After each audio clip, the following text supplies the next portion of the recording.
So today we are looking at really what happened on Tuesday 3/31, the last day of March.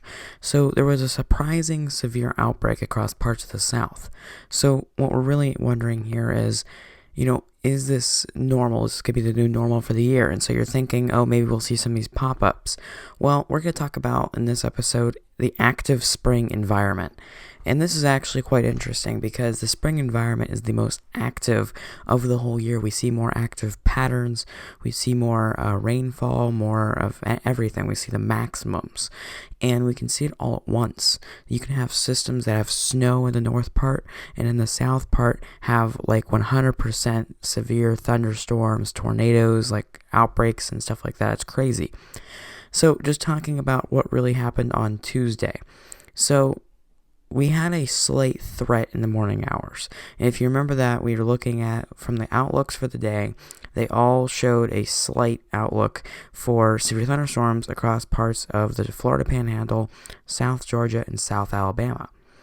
So we expected there to be one or two severe thunderstorms that could have a tornado with it, but instead we had a lot of tornadoes, spin-ups.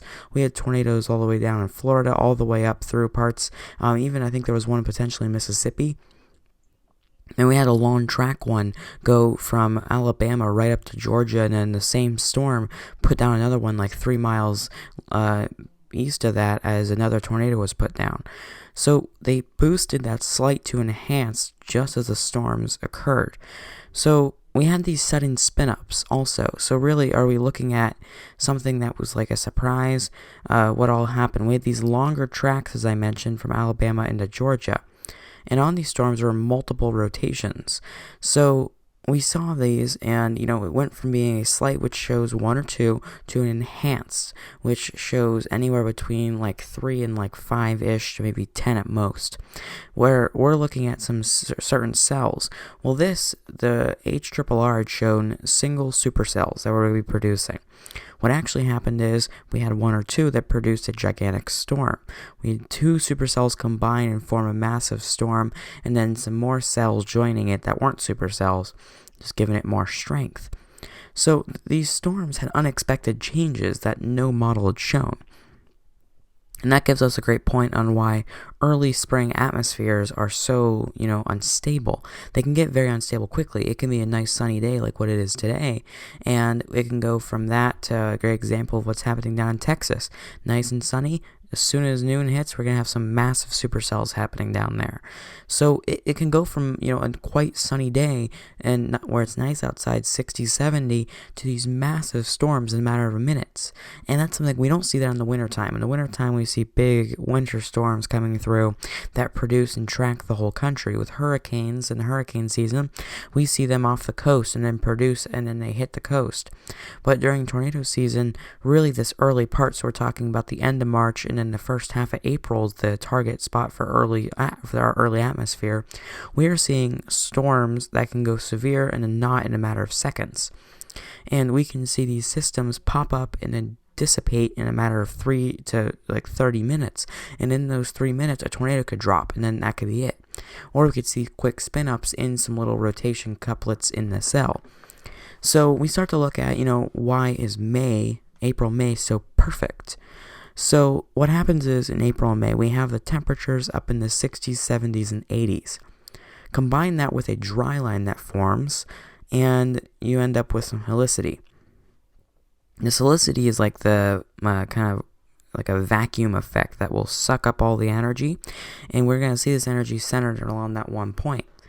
Well, whenever you get all that combined over a nice sunny environment and an open Great Plains like what we have here in America, caps will be broken. And when the cap is broken, that is where these storms are unruly.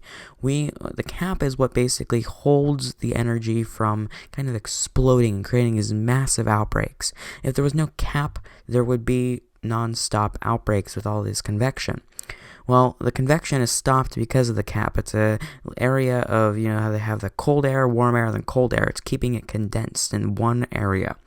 Well, whenever that cap's broken, a little bit of that warm air shoots up through. And that's when we can get these big, tall thunderstorms, cumulonimbus, that are like on the next level. And we can see some of these. We've seen pictures of them as supercells. Anvil clouds are them. And you can see where those anvil clouds cut off. On a storm with an anvil cloud that is not severe, that kind of anvil is that cap. But once we see another anvil build on top of it, that's where it's breaking the cap. And that's where we can get these super tall thunderstorms with hail that is the size of softballs. And in May specifically, we have those hot temperatures, which is allowing in Oklahoma and parts of the plains this big convection. But everywhere else, we see this severe threat happen in April and May. We do see severe stuff in April in Oklahoma and some of those other states like Texas, Kansas, Nebraska, and even up in Iowa. But our big focus is really in April and May and looking at the Great Plains, because what happens there is going to dictate what travels in the Appalachian Valley. That's why we see tornadoes in Tennessee, Arkansas, all those other places. So a sheared environment versus a fast-moving but little shear environment can be very different. A very sheared environment, so wind shear, that vertical lift that the storm gets. With that, we see these massive storms. But a fast-moving line, so you'll see a bow echo with those, a lot of times moving 60, 70, even 80 mile per hour wind gusts. And there's a little bit of shear. They both can create these huge tornadoes, but what's really the difference? Well, a great example is a sheared environment in May in Oklahoma.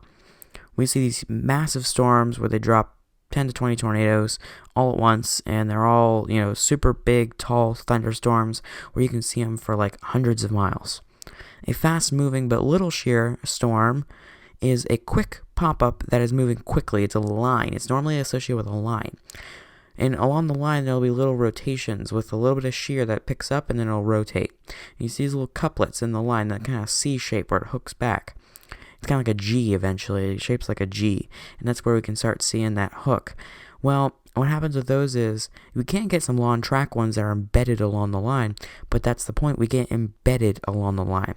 So we're not really seeing these EF5, EF4, EF5 tornadoes in these kind of squall lines because they're moving just too quickly. We could see some spin-ups that are destructive, but that's a combination of wind.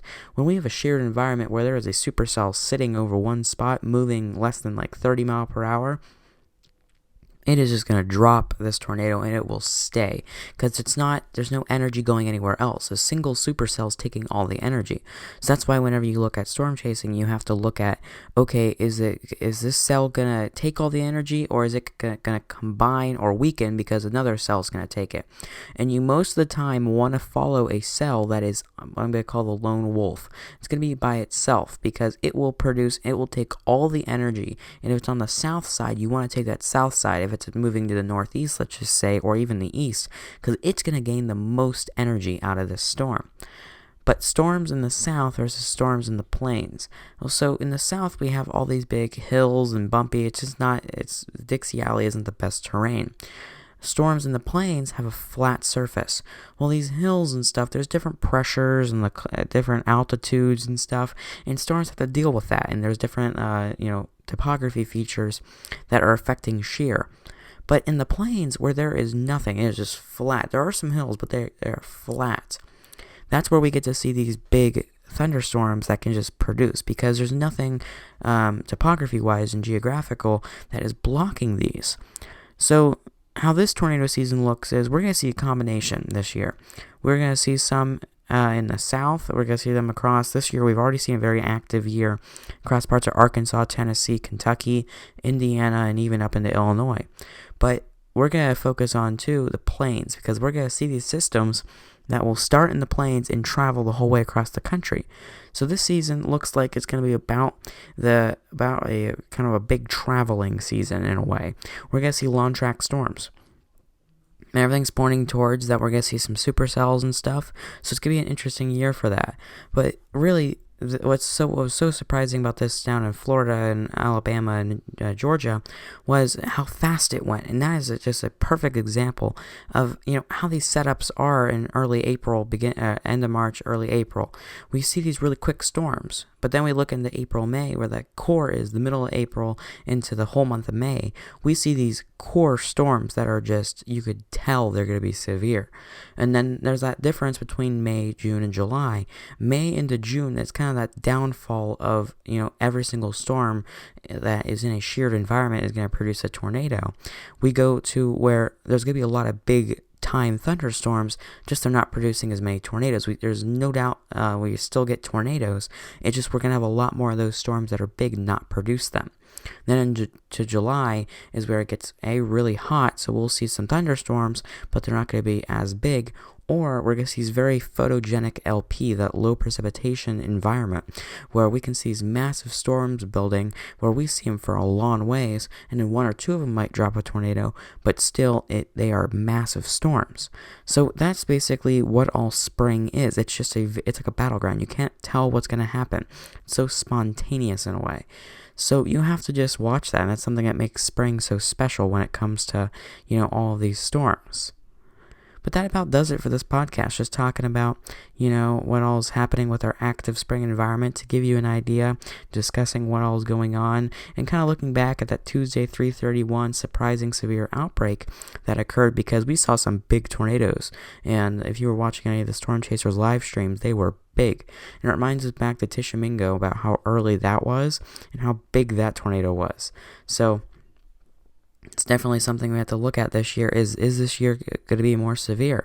And, who knows? So we'll have to look and see and keep looking at our model runs and, figure out the discussions and improve forecasting in general, because it's going to be stuff that's going to be important to get information out there as soon as possible. So that about does it. So thank you again, and check out our social media links. They're in the description.